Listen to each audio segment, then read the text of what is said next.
Dans un objectif évident de promouvoir l'équité entre hommes et femmes, le secteur de l'énergie et des mines a mis au point une directive relative à la promotion de l'emploi féminin. Cette directive a été signée au siège de Sonatrach par M. Chekib Khalil, ministre de l'énergie et des mines, et ce en présence des ministres de la Culture et du Travail et de la Protection sociale, ainsi que des présidents directeurs généraux de Sonatrach et de Sonelgaz. La gente féminine qui représente un peu plus de 50% de la population algérienne et qui devrait, à mon sens, participer pleinement au développement national et en particulier au développement de Sonatrach, du groupe Sonatrach. Donc on doit lui accorder un peu plus d'importance dans l'emploi, dans sa participation, tant au niveau du management qu'au niveau de l'ensemble des activités. Désormais, quel que soit le domaine d'activité ou le poste de commandement, ils seront pourvus sur les seules bases de la compétence et de la qualification. Aujourd'hui est un moment très fort. Nous venons de vivre un moment extrêmement fort dont nous mesurons, à mon avis, les conséquences ou les retombées dans l'impact dans les journées qui viennent et dans les mois qui viennent. C'est la décision que Monsieur le ministre, la directive que Monsieur le ministre vient de signer, nous projette dans la modernité où la femme occupe les mêmes fonctions, progresse de la même manière, où le seul critère, comme a dit Monsieur le ministre dans son intervention, c'est la compétence et la qualification.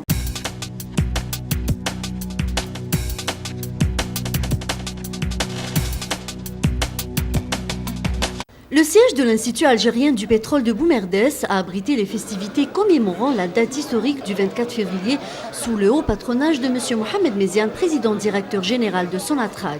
Le 23 février, après avoir inauguré une exposition sur la formation, M. Mohamed Meziane s'est adressé à l'assistance dans un discours où il a mis l'accent sur l'impact des réalisations effectuées depuis 1971. Après avoir assisté à plusieurs communications consacrées à la formation et à la communication, mot d'ordre des festivités, la délégation s'est déplacée à Zmouri où il a été procédé à l'inauguration d'un groupe scolaire en présence du Wali de Boumerdès. De retour à l'IAPCU, la délégation a assisté à une cérémonie durant laquelle des prix ont été décernés aux lauréats du concours des 5 meilleures idées pour la réduction des conversions 2004. Cette cérémonie a été suivie d'une séance de remise de médailles distinguant les anciens travailleurs ayant apporté leur contribution dans la construction du groupe.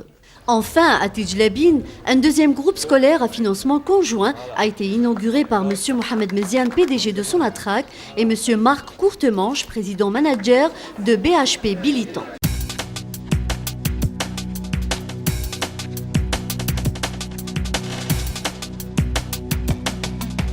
Une importante délégation conduite par M. Abdelhafid Farouli, vice-président Aval, a fait le déplacement à Arzeu afin de prendre part aux festivités commémoratives du 24 février 1971. Après une brève allocution du vice-président, le directeur du complexe GL2Z, M. Henimeki, s'est vu remettre la double qualification ISO 14001-1996 et OHSAS 18001-1999 pour un complexe conforme aux normes internationales en matière de qualité, d'environnement, de santé et de sécurité. Aujourd'hui, avec cette double certification, nous complétons le dispositif comme j'ai eu à le dire, nous intégrons le système intégré appelé le QHSE. Et là aussi, nous sommes la seule entité, tout secteur confondu en Algérie, à être certifié à ce système intégré. Afin de valoriser ces efforts, une cérémonie de remise de médailles de fidélité a été organisée pour récompenser les travailleurs les plus méritants. Pour clôturer l'événement, le centre de perfectionnement de l'entreprise a abrité un séminaire durant lequel les thèmes développés se rapportaient entre autres au plan de formation 2005 et à la mise en place du réseau de correspondants de communication interne. Cela pour être en phase avec le slogan de ces festivités, la formation et la communication, nos priorités.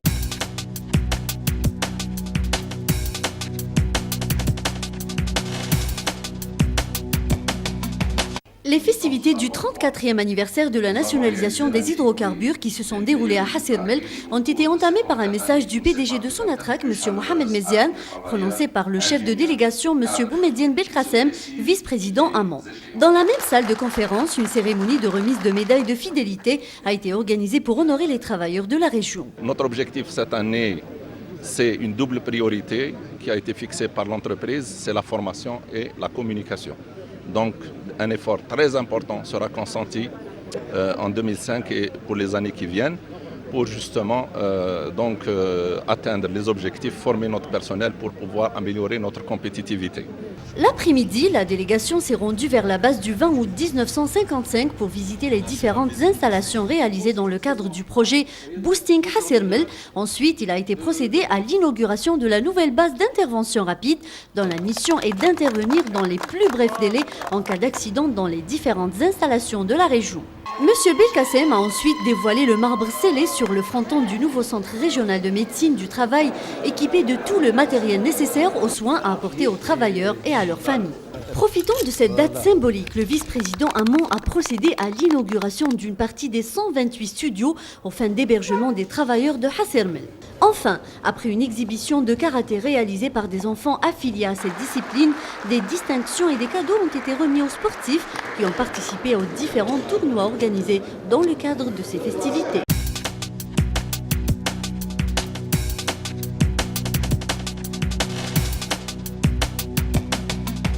La journée commémorative de la nationalisation des hydrocarbures a débuté à Skikda le 26 février 2005 par une minute de silence en mémoire des disparus du sinistre de GL1K.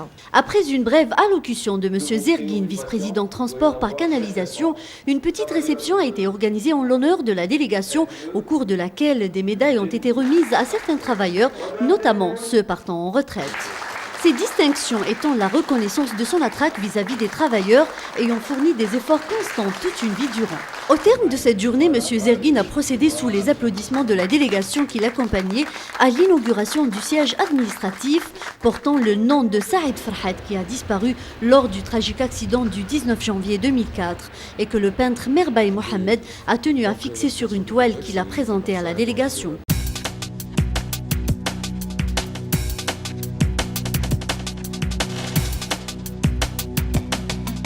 La journée du 24 février a été commémorée à Hassim Saoud par diverses activités. Elle a été entamée par une rencontre à Naftogaz au cours de laquelle des communications ont été présentées à l'assistance concernant notamment l'IAP, Corporate University, Naftogaz et les activités de formation et de communication au sein de l'entreprise. Monsieur Zegui a procédé ensuite à l'inauguration de chalets remis à des travailleurs de l'entreprise dans un but d'amélioration de leurs conditions de vie et d'hébergement. La troisième étape de cette journée a été marquée par la remise de médailles de fidélité à certains travailleurs. D'autres, quant à eux, se sont vus décerner des distinctions de mérite en guise de reconnaissance et d'encouragement pour les efforts fournis dans le cadre du développement de Sonatrach.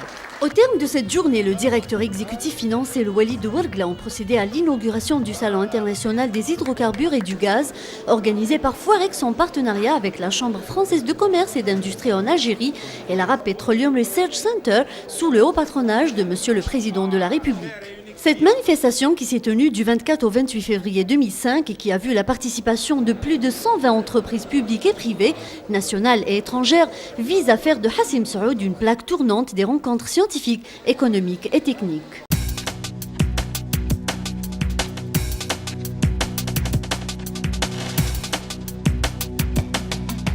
La galerie d'art de Sonatrach de Djenel El Melik a abrité une exposition de peinture représentant les œuvres de 3 jeunes peintres, Jamel Zouran, Yassine Haïdoud et Jamel Akagnia, des peintres aussi créatifs que différents dans leur recherche et affirmation picturale. C'est M. Mohamed Meziane, PDG de Sonatrach, qui a procédé à l'inauguration de cette manifestation où il s'est longuement attardé devant chaque toile, recevant des explications des artistes peintres, avec quelquefois un dialogue tissé autour des toiles ayant plus que d'autres retenu son attention. Certains montres voulaient exprimer beaucoup plus la tradition, la recherche ou la valorisation de la tradition, de la personnalité algérienne. D'autres sur leur expression, leurs sentiments, leurs sensations personnelles, comment ils voyaient la vie, et ont remarqué en particulier un qui a voulu montrer, donner ou faire montrer à la vie par différentes expressions. Prodiguant des encouragements motivants aux jeunes artistes, M. Mohamed Meziane a saisi l'occasion de rappeler que Sonatrach se doit d'œuvrer en tant qu'entreprise citoyenne dans ce cadre de promotion de la culture nationale.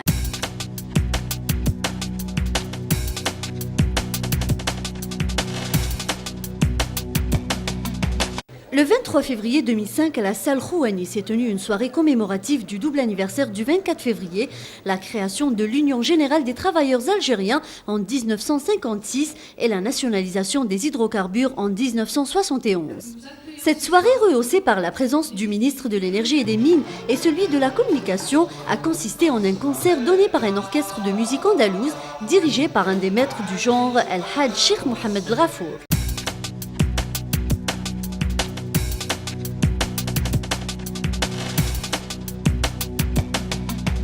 Dans le cadre de la célébration du 34e anniversaire de la nationalisation des hydrocarbures, des festivités sportives ont été organisées le vendredi 25 février au complexe olympique du 5 juillet.